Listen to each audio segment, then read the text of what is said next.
दोस्तों ये जरूरी नहीं है, लेकिन वीडियो को लाइक या डिसलाइक जरूर करें। फिल्म की कहानी 1973 में शुरू होती है। फिल्म का मुख्य किरदार इवान एक गोरिल्ला है। इवान गोरिल्ला हमें इसकी कहानी बता रहा है। आपको बता दें कि फिल्म एक सच्ची कहानी पर आधारित है। गोरिल्ला की कहानी की ओर बढ़ते हुए ये बताना शुरू होता है बिग टॉप नाम के मॉल में अपने दोस्तों के साथ कैसे लोगों का मनोरंजन करता है। उसका रिंग मास्टर एक आदमी है जिसका नाम मैक है। वो अपने जानवरों से बहुत प्यार करता है। हमें इवान के सबसे करीबी दोस्तों से मिलवाया गया है। बेसबॉल खेलने वाली मुर्गी की तरह, एक सील और फिर एक सुंदर ट्रक ड्राइवर खरगोश की तरह। मैक उसका मालिक जिसका एक पालतू कुत्ता है, बहुत ही क्यूट है। एक हाथी जो कि इवान का पुराना दोस्त है। कई सालों से एक छोटा सा कुत्ता है जो इवान की गुफा में चुपचाप सो जाता है। वो इवान को अपना बेस्ट फ्रेंड मानता है। जूलिया मैक के एक एम्प्लॉय की बेटी है। वो रोज मॉल जाती है और इवान के साथ अपना वक्त बिताती है। एक दिन इवान मैक को ये कहते हुए सुन लेता है कि उनकी कमाई इस मॉल को चलाने के लिए बहुत कम है। रात को इवान अपने हाथी दोस्त को इसके बारे में बताता है और वो कहता है कि शो की पॉपुलैरिटी को बढ़ाने के लिए कुछ करना होगा। हाथी दोस्त उससे कहता है कि मैं तुम्हें ज्वाइन करूंगा।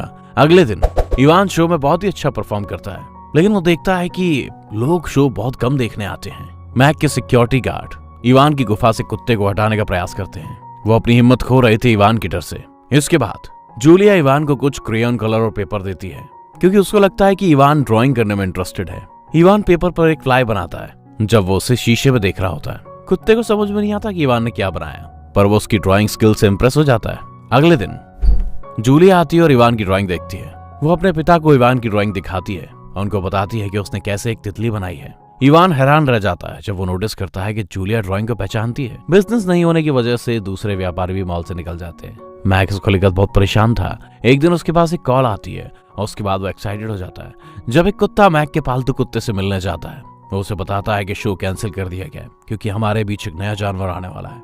ये कुत्ते को गुप्त रखने के लिए कहता है कि किसी को ना बताए, तो दूसरे जानवर घबराते हैं, लेकिन जब कुत्ता बाहर जाता है तो सबको बता देता है। उनका मानना है कि मैक उनकी लोकप्रियता के कारण उनमें से एक ही जगह लेगा। इसके बाद उन्हें पता चलता है कि नया जानवर हाथी का बच्चा है। मैक इसे बड़े हाथी के साथ रखता है। मैक उन्हें हाथी के बच्चे के बारे में बताता है। उम्मीद थी कि परफॉर्म करने से शो की पॉपुलैरिटी बढ़ेगी। हाथी का बच्चा इवान को चिढ़ा रहा था क्योंकि ये बोलता है और बहुत सारे सवाल पूछता है। अगले दिन मैक ने इवान के प्रदर्शन को अलग कर दिया हाथी के बच्चे के परिचय के साथ। ये देख इवान उदास हो जाता है। हाथियों की एक जोड़ी के कारण शो की लोकप्रियता बढ़ जाती है। मैक फिर पोस्टर पर हाथी के बच्चे की तस्वीरें चिपकाता है। जब इवान और कुत्ता इसे देखते हैं तो वो काफी जल जाते हैं। एक दिन जूलिया ने देखा कि बड़े हाथी के पैर में कुछ प्रॉब्लम है।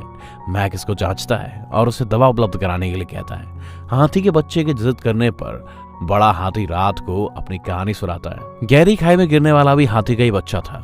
एक लड़की आई और उसने उसकी मदद की। बड़ा हाथी बताता है कि लोग बाहरी दुनिया में स्वतंत्र रूप से रहते हैं। बाहरी दुनिया खूबसूरत है, यहाँ पेड़ पौधे झरने हैं और एक खूबसूरत नजारा बनाते हैं। ये इवान उस टाइम उनकी बातें सुन रहा था। वो इस तरह की जिंदगी के बारे में सोचने लगता है। अगले दिन बड़ा हाथी शो में नहीं जा सका। मैक हाथी के बच्चे को अकेले परफॉर्म करने के लिए कहता है। ये सुनकर हाथी का बच्चा अकेले ऐसा करने से डर जाता है। इसे देखने के बाद इवान को उसके लिए दया आ जाती है। ये अपने साहस को बढ़ाने के लिए इसकी सराहना करता है। ये इसकी प्रशंसा करता है। हाथी का बच्चा सभी के सामने अच्छा प्रदर्शन करता है। हाथी के बच्चे के अनुरोध पर इवान रात में अपनी कहानी बताता है। जब ये बच्चा छोटा था तो मैक और उसकी पत्नी ने सपनाया था। मैंने उनके साथ अच्छा समय बिताया। वे मुझे अपने बच्चे की तरह मानते थे। जैसे जैसे मैं बड़ा होता गया मैंने उन्हें बहुत नुकसान पहुंचाया। मैक इससे परेशान नहीं है, लेकिन एक दिन उसकी पत्नी हमें अकेला छोड़कर चली गई। फिर मैक मुझे इस मॉल में ले आया और मैं तब से यही रह रहा हूँ। इवान ने देखा कि हाथी का बच्चा सो रहा है। बड़ा हाथी इवान से अनुरोध करता है और ये बताता है कि हाथी का बच्चा छोटा है और अपनी पूरी जिंदगी पिंजरे में नहीं जी सकता। तुम उससे वादा करो कि तुम उसे यहाँ से ले जाओगे और उसे एक मुक्त जिंदगी दोगे। यही इसका सपना है। इसी बीच इवान ने वादे में हाँ कह दिया और कहा कि मैं ये करूंगा। तब उसने महसूस किया कि ये कहते कहते हाथी मर गया है। मैक और अन्य जानवर उसकी मौत से दुखी थे। इवान देखता है कि मैक जबरदस्ती बच्चे को हाथी का प्रदर्शन करना सिखा रहा है, लेकिन वो थक गया था। जूलिया और उसके पिता उसे रोकने की कोशिश करते हैं। मैक किसी की नहीं सुनता। इवान इसके बारे में आक्रामक हो जाता है, चिड़चिड़ा हो जाता है। ये तय करता है कि मुझे हाथी के बच्चे को हर कीमत पर दौड़ने के लिए मजबूर करना चाहिए। इवान अपने कुत्ते के साथी को हाईवे के दूसरी ओर जंगल के बारे में बता रहा था। हम यहाँ खुलकर रह सकते हैं। इवान ड्राइंग में एक चाबी बनाता है। ये विश्वास करता है कि जूलिया इस चित्र को समझने में उसकी मदद करेगी। ये जूलिया को चित्र दिखाता है, लेकिन इससे पहले कि वो समझती मैक इसे ले लेता है। इसे देखकर उन्हें अपने शो के लिए एक नया आइडिया आता है। वो हर जगह पोस्टर लगाता है कि इवान अब पिक्चर बना रहा है। इसे सुनकर कई लोग शो में आते हैं। भले ही मैक ने कहा हो कि इवान कोई ड्राइंग वगैरह नहीं करता, सब चाहते हैं। उसके दिमाग में सिर्फ एक ही बात थी कि मुझे अपना वादा याद रखना है और बेबी एलिफेंट को मुक्त करना है। मैक इस बात को क्लियर करना चाहता है और उसी के साथ वो इवान की गुफा में कुत्ते को देखता है। वो सिक्योरिटी गार्ड को बोलता है कि उसे बाहर लाया जाए। अगर तुम उसे बाहर नहीं लगाते तो मैं इस केज में आग लगा दूंगा। जब इवान ये सुनता है तो उसे आइडिया आता है और वो कुत्ते को सिक्योरिटी गार्ड के पास भेज देता है। जब इवान ये कर रहा था तो कुत्ता सिक्योरिटी गार्ड को इवान के केज में भेज देता है। सब कुछ प्लान के मुताबिक था। सिक्योरिटी गार्ड देखता है कि इवान सो रहा है। वो लॉक खोलता है और अंदर आ जाता है, लेकिन इवान जाग रहा था। इवान को देखकर वो हक्का बक्का रह जाता है। उसे बेहोशी आ जाती है। इवान चाबी से सारे जानवरों को निकाल देता है। बेबी एलिफेंट के पूछने पर इवान कहता है कि हम सब एक फ्री जिंदगी जीने वाले हैं, आजादी। पालतू कुत्ता जाने से मना कर देता है क्योंकि वो पालतू जानवर है, वो बाहर ज्यादा दिन तक नहीं रह सकता। इसके बाद वो सब मेन डोर पर आ जाते हैं जो कि लॉक था। इसी बीच कुत्ता इवान को उसकी ताकत के बारे में बताता है। तुम बहुत मजबूत हो, तुम ये कर सकते हो। इवान दरवाजा तोड़ देता है एक मुक्के के साथ और वो हाईवे की तरफ बढ़ने लगते हैं। दूसरी तरफ सिक्योरिटी गार्ड मैक को सारी सिचुएशन के बारे में बता देते हैं। जब वो हाईवे क्रॉस कर रहे थे तो रैबिट का ट्रक फंस जाता है। उस टाइम इवान उसे कार से बचाता है। वहां पर एक आदमी देखता है कि बहुत सारे जानवर जंगल की तरफ जा रहे हैं और जानवर जंगल की तरफ जाने में खुश हो रहे हैं। उन्हें मजा आ रहा है, लेकिन उन्हें मजा थोड़ी देर तक आने वाला था क्योंकि उन्हें बाद में पता चलता है कि ये जंगल नहीं है, ये एक फैमिली पार्क है। ऐसा एरिया जहां पर बहुत सारे इंसान रहते हैं, लोग रहते हैं, भीड़ भाड़। मैक भी वहां पर उन्हें ढूंढता हुआ आ जाता है। वो इवान को समझाने की कोशिश करता है कि तुम अपनी और दूसरों की लाइफ खतरे में डाल रहे हो। इवान समझता है कि वो क्या कह रहा है। सारे जानवरों को दोबारा मॉल में लाया जाता है। इसके बाद मैक सिक्योरिटी गार्ड को बर्खास्त कर देता है। वो जूलिया के पिता से कहता है कि इस बात को एक सीक्रेट रखना होगा, नहीं तो लोग शो देखने नहीं आएंगे और ये बंद हो जाएगा।